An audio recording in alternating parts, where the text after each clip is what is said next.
Good day, dear listeners. This is Steve Preda with the Management Blueprint podcast. And today I have with me David Warschawski, the founder of the fully integrated marketing communications agency, Warschawski.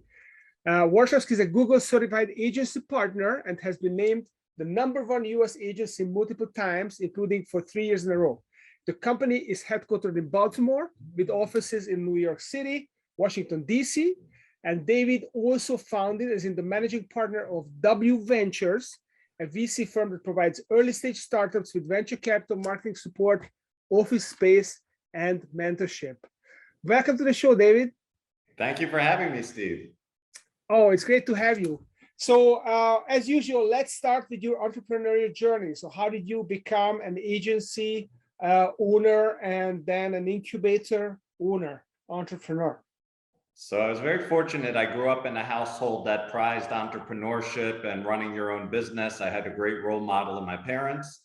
And when I finished with school, I wanted to be in a discipline that didn't limit me to one category. I loved sports. I loved television. I loved persuasion. I loved law. And when I found marketing communications, you don't have to pick one. It includes all of those.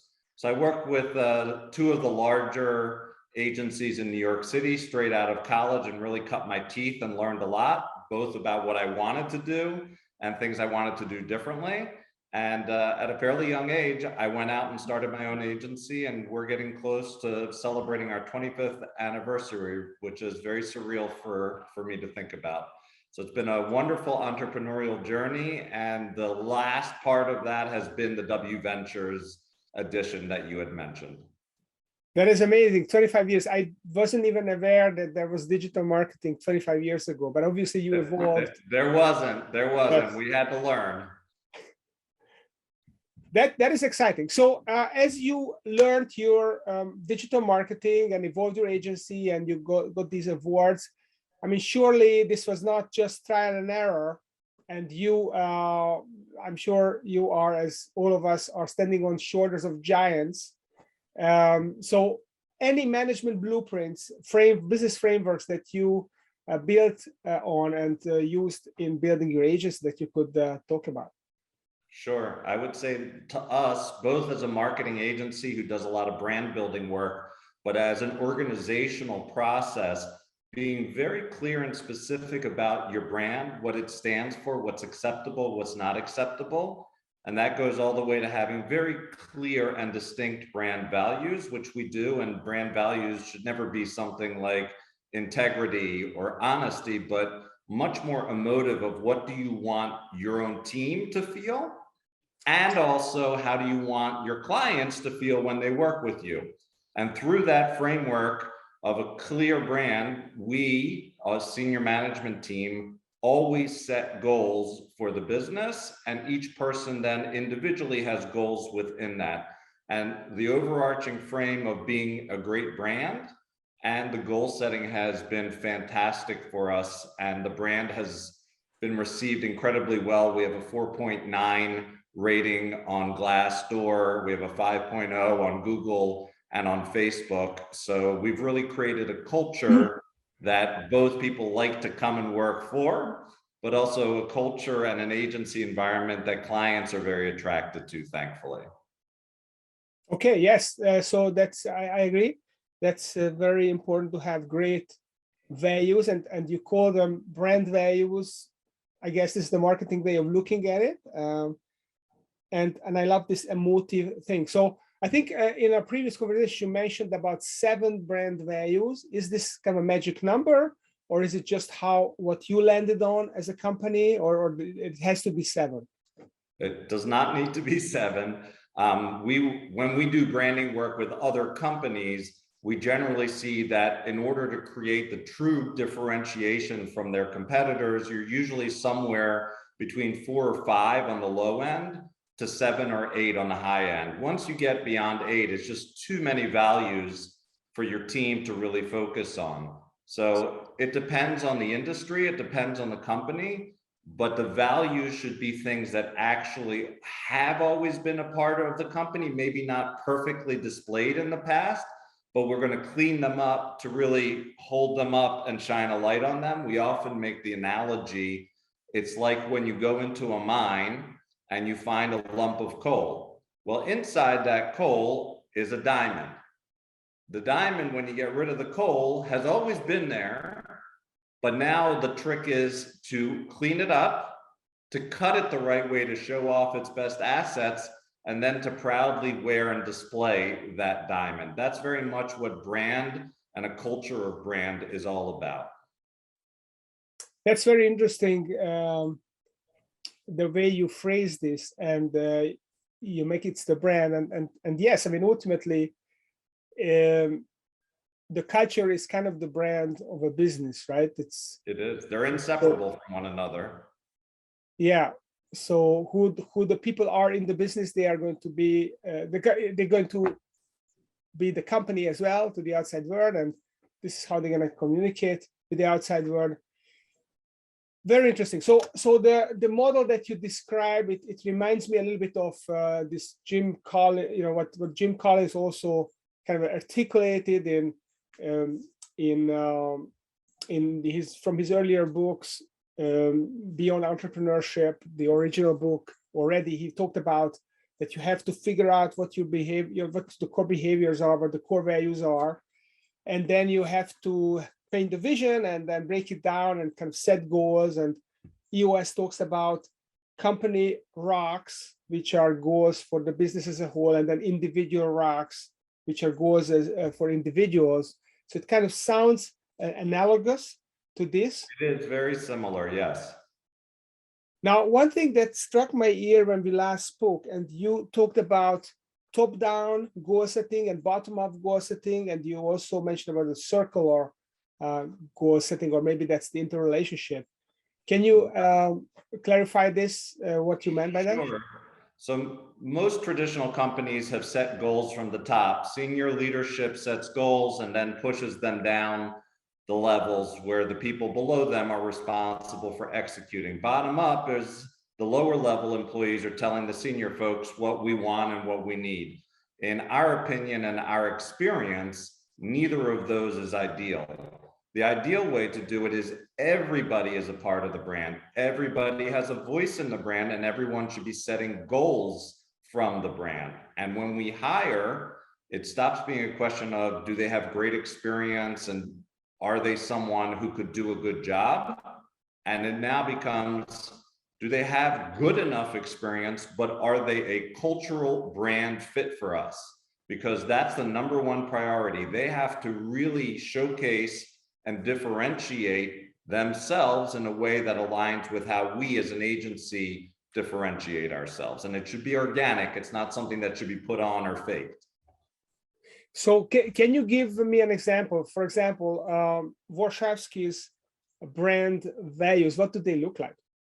Oh, we don't share them because that's not the fun part of it. But I think if you read any of our reviews, you read anything that our clients say, you will see constant themes self-populating regularly. And that's wonderful to see because they are a sort of a pat on the back or a nod to what our brand values are.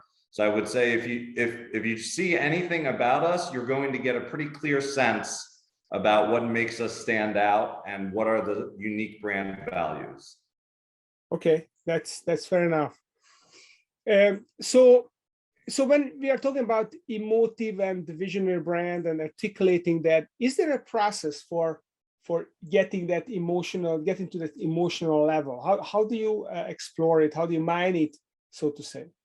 It's a great question. And sadly, I think a lot of folks who do this type of work tend to allow clients to settle for what we call platitudinal beliefs or values.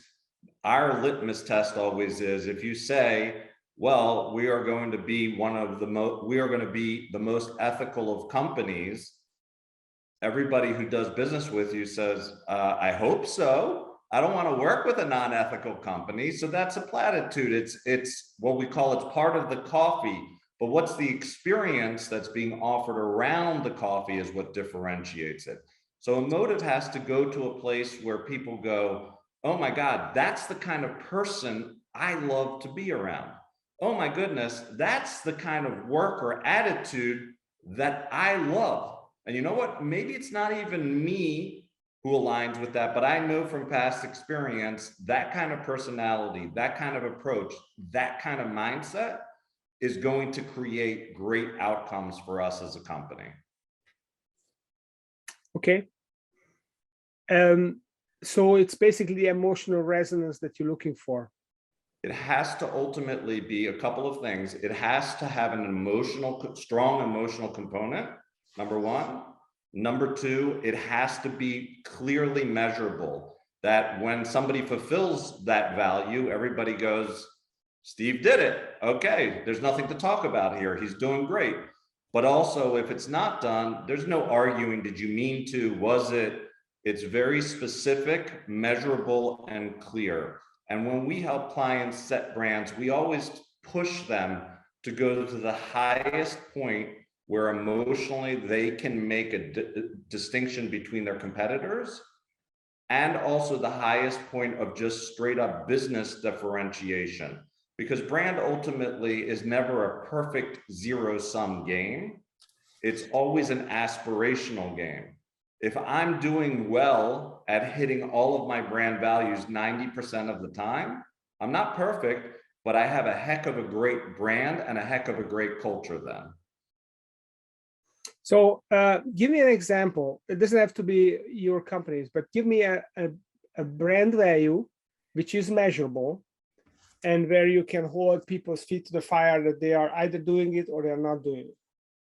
So a couple of examples is, we care for you as if you were a brother and a sister.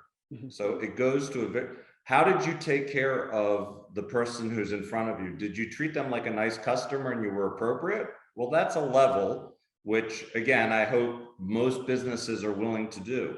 But if I'm expecting of my team members that they're going to treat, whether it's coworkers or the people they interact with as clients or customers, as if they were a close brother and sister and pay attention to them in the same way, that's a specific, measurable, and also emotive type of brand value. On the other side, you could have the desire to constantly create thrilling results. So what that means is, a brand value that you might see is, we always do the top or the most cutting edge or the best quality work.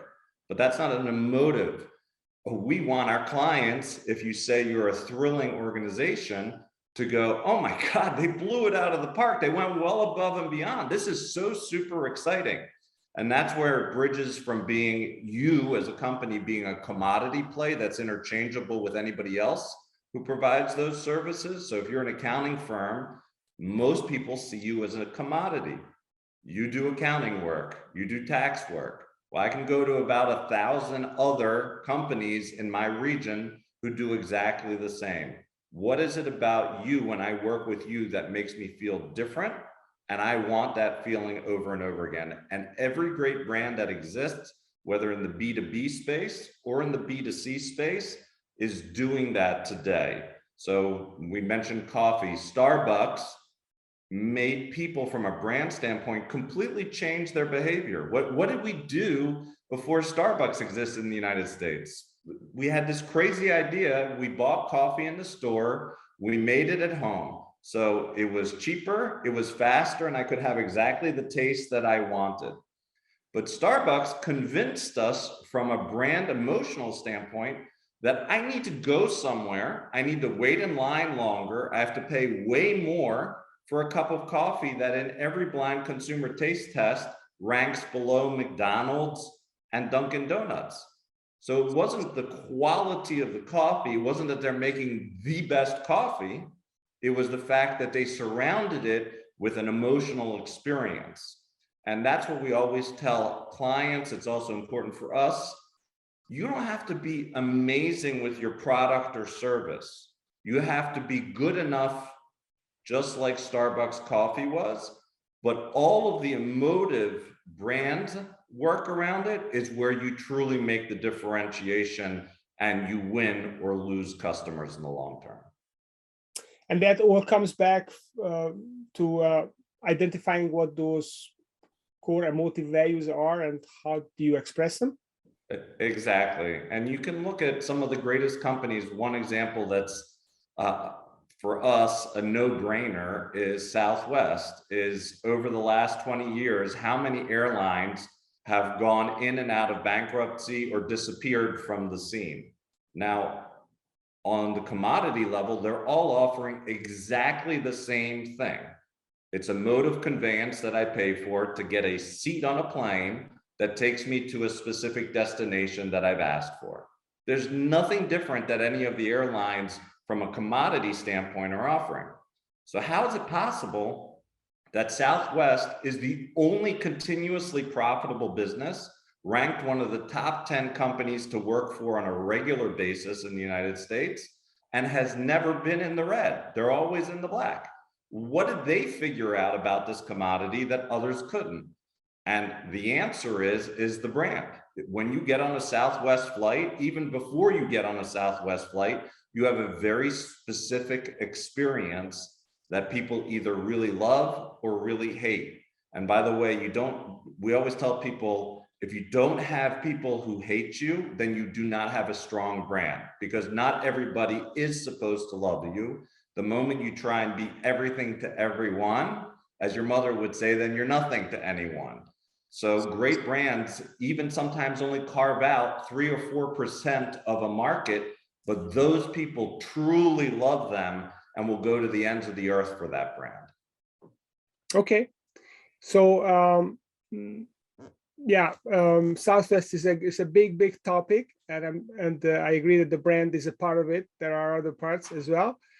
But let's talk about the branding and the building a great digital agency. And you guys have won multiple awards. What are the state-of-the-art techniques that high-end digital agencies are using, and how is a high-end agency different from your run-of-the-mill agency, other than the branding piece, or maybe it's the same thing? So I'll take a step back. Digital, especially the sophisticated digital work, has come on the scene in, let's call it, the last 5-7 years. And as a result, just like when websites became popular and everybody in the agency world said, sure, I can build you a website when asked, but they had had zero experience or very little depth of experience, they were doing it. There were very few agencies at that point that really understood how to create a website that created the best ROI. Same position today, we're in that same sort of time frame. It's so young that there isn't enough talent who has the breadth and depth of experience doing sophisticated digital marketing. There are many out there. Thankfully, we have a team full of them, but it's very hard for the layperson to be able to tell who really knows what they're doing and who doesn't. So the most important thing is, number one, you have to have great people leading it who truly are expert.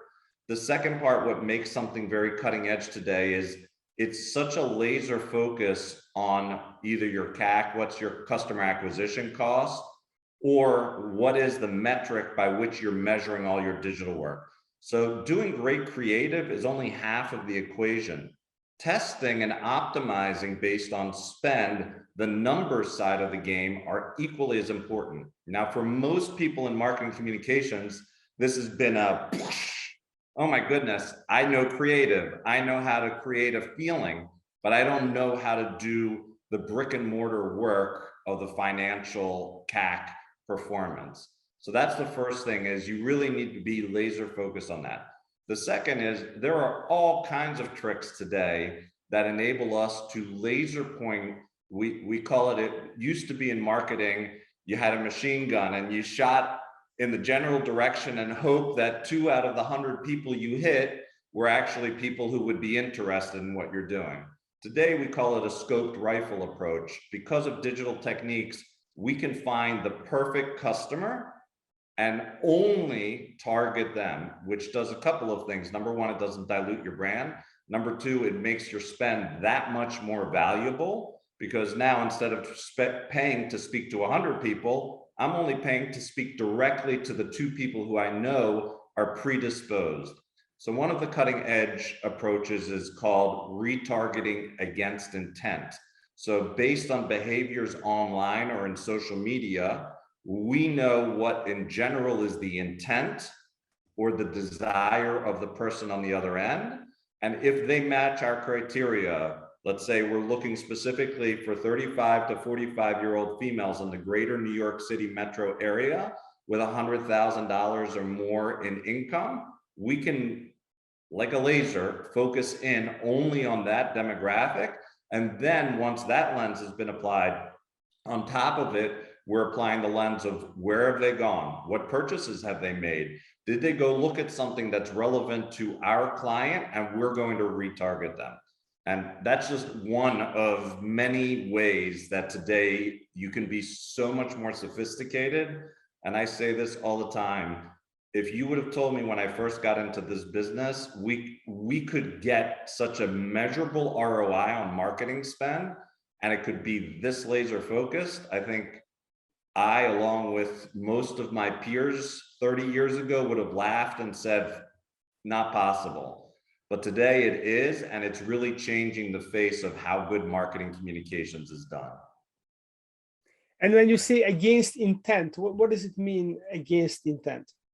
So for example, let's say I'm selling a tennis product, okay? Let's say I have a specific tennis racket I'd like for you to use. If you fit my demo in the region I'm trying to reach, but you've never gone and looked at a tennis magazine or never liked a tennis post, I know right away you're not right for us. But I can set up mechanisms. The moment you go and read a publication about tennis, you look at a picture about tennis, you read an article in the Wall Street Journal about the best tennis rackets, I gotcha. I know that your intent and interest is tennis. And in fact, I can be as specific as what I just said is, maybe you went to one of my competitors and looked at a racket of theirs. And the moment you've done that, I want to know, and then I want to present my option to you and show you why it's a better choice. So it's based on the intent. It's okay. I misunderstood the against piece. Yeah, that's very, very cool. So let's talk about the last piece I want to ask you about here is you talk about digital monitoring. What does it mean, digital monitoring? Is it the same thing that you're monitoring people's intents and then you retarget them based on that, or there are other pieces to this? So when people say digital monitoring, it usually means one of two things. The first is, and we do a lot of this, is we're monitoring in social media for anything that's being said about the brand that we represent. So it might not be a site we follow, it might not be a person we're accustomed to, but we need to be able to do digital listening to be able to see if there are problems coming up and how do we address them. And then obviously there's also the positive. You want to be able to monitor when things are going really well and try and amplify them or recreate them again. So that's one type of digital monitoring. The other digital monitoring, which goes more in line with what we just spoke about, is the digital monitoring where literally someone is sitting in front of a screen looking at every bid, spread, ask, and the performance of it, and constantly optimizing based on what's performing the best. So almost every digital campaign we begin today begins with at least an A, a B, and a C version of that ad that's focused at the target audience that we want. And we're testing to see which ad performs the best. And the ads will have a different image and maybe a different call to action. And once we learn in a very short amount of time that C is performing the best with our target audience, and you only know that by constantly monitoring, you can quickly pull A and B and recreate more ads that look and sound like C and optimize the ROI on your spend. Got it. That sounds pretty cutting edge, indeed. I remember 10 years or 15 years ago, it was all about sending a piece of direct mail, and people who were interested would call you, right? And maybe you would pick. I mean, I would do that based on the company, company owner's profile in terms of the business and their age and maybe the revenue of their business, but now you can be much more granular. So that's very interesting. So let's switch. Just Steve, because what you said is really what's changed in the marketing world today. There's still nothing wrong with sending out a direct flyer to someone who meets some of your demographic criteria, but it's a spray and pray approach. Again, if you get 2 or 3% who respond to that, that's a home run from a marketing standpoint. Usually, that's 20 years ago. Right now, it's usually it's usually more like 1, maybe 2%. The problem with that is it's only part of the way. They have not expressed their intent to me. They didn't tell me that, yes, they meet all my criteria, but they love to play tennis. And they're constantly checking out sites that are tennis oriented. And that's the difference between the old sort of spray and pray. And there's still nothing wrong with that. There are appropriate times and uses for that. And the new rifle scoped approach to really just hitting the perfect target audience. And by the way, if you're doing good digital monitoring of this, you will learn more and more about your customer and who is the most likely. So you may have had thoughts going in as to who would be your best customer, but sometimes through learning, we see, oh, we're slightly off, we have to redirect it. This is actually a better performing demographic and psychographic for us. Got it. So I'd like to also spend a few minutes about the venture company that you are running, W Ventures. What is the best way to grow an early stage company? What is your experience? So that's a very loaded question. I don't think there is one way or another, but the things that we've seen over the life in agency and working with early stage companies and also as W Ventures is if you don't have people who are true visionary entrepreneurs and know what the time commitment is for that, you're already off on the wrong foot. If you don't have something that has the ability to create emotional preference or hit a target audience, and it's just a commodity, you're in a heap load of trouble and going to spend a ton of money in order to be successful. But great companies have a great founding team, have a great emotive benefit to what it is that they're doing. And then the most important part from our experience early on is building credibility for that, because it's early. So I've never heard of this brand. The first time I buy, it has to be credible to me for one reason or another. And number two is building the brand, that people know what this is and why it's different and why I should be interested compared to what's traditionally been out on the market. And then over the long term, obviously you need to execute your business appropriately and you need to be really good and aggressive in doing that. But the sophisticated digital marketing and PR are overwhelmingly the ways that early stage companies today, certainly that we're involved with on the agency side and W Ventures, are being built. It's really focused primarily on PR, social media, and the digital marketing. And in general, we use digital marketing first as the entree point in order to test personas and to test what is the creative and the call to action that works. And then once we have those learnings, then we move them into PR, into advertising, into social media. So what I'm hearing is that the secret to growing a company is to pick the right teams with the right idea and then apply marketing to it, the right kind of marketing to it. Correct. I would say in a nutshell, that is right. The only distinction I would make is that many early stage companies, when they say we're doing good marketing, sadly have very little depth of experience and they don't understand where they're falling short on marketing and how you go about doing that. And the most easy example is many startups that we see already have ingrained in their head, who's my target audience? How are they going to respond? This is the look and feel I should be hitting them with. And they spend huge amounts of investor money chasing that down. And the first question we often will ask is, well, do you know that that's your best ROI path? They say, yeah, it's working great. We say, did you test anything else? Did you see if there were other options that could be better? No, we didn't think about it. It was working so well. That's just one minor example. And by the way, when we do the testing, almost always there is a better way and a way to optimize almost always. And I say this with a bit of humility, is I've been in the industry for a long time, and before digital marketing, guys like me always said, well, I've been doing this so long, I know what image, I know what call to action, I know this target audience, I've researched it, this is going to work the best, and we have our own opinions. I will submit to you that roughly a third of the time today, I and our team are wrong in what we think is going to perform the best. And you only realize that through testing and then through optimizing. So it's a little bit of a humble pie. We actually internally will often, when we launch a new program with an A, B, C variable, some people will say, I think A is going to work the best. No, I think B is going to work the best. No, C.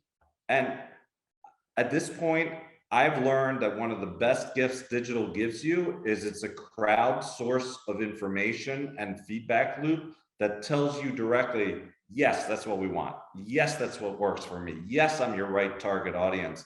So it's been a blessing, but at the same time, for people who've been in the industry for a long time, it takes a little bit of humility to let go and say, well, let my target audience tell me, as opposed to me telling my target audience. You know, this reminds me, you're talking about the tennis. I'm a tennis fan, and I listen to a podcast on tennis where the podcast hosts regularly predict who's going to win which tournament. And 90% of the time, they completely got it wrong. Even though they are foremost experts, they really understand every part of the game. They know these people, but they still get it wrong. And maybe not a perfect analogy, but definitely. No, I think it's 100% correct. Is experts are never as good as actually getting firsthand data from the people who are doing it. And until they do it, you don't know. It's a guess. It's an informed guess based on experience, but until you test it, it's very hard to know. That's what's significantly changed today in the marketing world, is we can do a tremendous amount of research before we launch a brand to figure out, is there a there? And if there is, where and how and to whom does it need to be positioned? Okay, so so before we wrap up, I want to ask you one more question, because in our previous conversation, you mentioned that you actually invest sweat equity in some of the companies that are the W Ventures incubated businesses. And I was thinking about that, because the typical venture fund, you know, they make 10 investments, and typically they hit, if they are good, they hit one out of the park, they break even on 3, and then they lose money on the rest of them. Right. So when the success statistics is 10 to 30% successful, how do you decide where to invest your sweat equity and marketing support? Which companies you should? It's a great question. The first is, thankfully, we're blessed because we offer this hybrid model and are very unusual from a VC perspective, where we're not only writing a check, but we're going to do the marketing communications in exchange for equity. So we are 100% aligned with the company we're investing in. We're not making any money doing the marketing communications until they actually have an exit. So they know we're going to bend over backwards in order to get them to that point. But one of the things that allows us to be more successful than the average numbers is, number one, most early stage companies fail because they have really poor approaches to marketing and finding customers and optimizing how much it costs to convert a customer. Either they're not getting enough customers, or it's costing them too much to acquire a customer, so they're not making enough margin. So when we can be involved early stage, and we've done this, you know, God knows how many times with how many different companies, we can make sure that that's getting done early on. That already increases our chances for success existentially. The second part is, listen, thankfully I have a lot of experience in the marketing communications world, but I've been an angel investor. I have other businesses. I understand business also. So not only are we then helping them with the marketing communications, not only are we introducing them to VCs and other funders, but we're also giving them advice and connections that help them be successful. And again, we're very motivated because we've gotten into bed with these companies. Now, the last part of this answer is many VCs invest, they put in a check, and it's sort of blind faith money. And maybe they do a follow-on investment because things seem to be going well. Well, I've had that experience many times as an angel investor, and I learned. And the main learning was, unless you're in there, it's very hard to know if something sounds good or actually is really good. And also, unless you're working with the team day in and day out, you're not sure, are they really great entrepreneurs who I want to continue to invest in? So one of the big advantages is we're in bed and working on a daily basis with the portfolio companies of W Ventures. I see right away who's doing a great job, who's doing a good job, and who we probably are no longer interested in investing, and we can move away from them. So all of those things fit into giving us, we believe, a better shot at getting a good return on our investment. But at the end of the day, you're 100% right, Steve. If we're right and we're successful 3 or 4 times out of 10 times with the companies we're investing in, any good VC will throw a party for that kind of result. So basically, by being inside, you can be overweight in the good ones, and you can underweight in the bad ones, and essentially you're increasing your success ratio. That's very interesting. So we are come to the end of our show, and I'd like to ask you that if someone would like to learn more about your state-of-the-art techniques, or maybe they are a startup entrepreneur and they are interested to be incubated by W Ventures, or would like to communicate with you, where can they find you? So I love being connected to through social media channels, especially LinkedIn for business. So just put in my name, David Warschawski, send me a connection request. More than likely I will connect and we can communicate that way. If you're an early stage company and you think you have a great business idea, you can go to our website, wventuresllc.com. And there you can fill out an online form and submit your deck and any other relevant information. And if we think it's something we're interested in, we'll be in touch. But you can do that through LinkedIn as well. And one of the things that we prize the most is we all had lots of people who helped us be successful. We like to give back. So if there are ways we can provide information, insight, some learnings to folks who are beginning this process, we're happy to do so. And obviously, if there's a great company and a great idea, we'd love to learn about them, and hopefully they can become part of our portfolio as well. Thank you. That's great. So David Warschawski, the founder of the Warschawski Digital Agency and W Ventures. I didn't mention earlier, but he is also a professor at Johns Hopkins, where he teaches digital marketing certification course. So thank you for coming on the show. And to our listeners, if you like the show, please rate and review us on Apple Podcast and subscribe on YouTube. And stay tuned, because next week I'm going to bring another exciting entrepreneur who will share all the golden nuggets with you. Have a nice day. Thank you, Steve.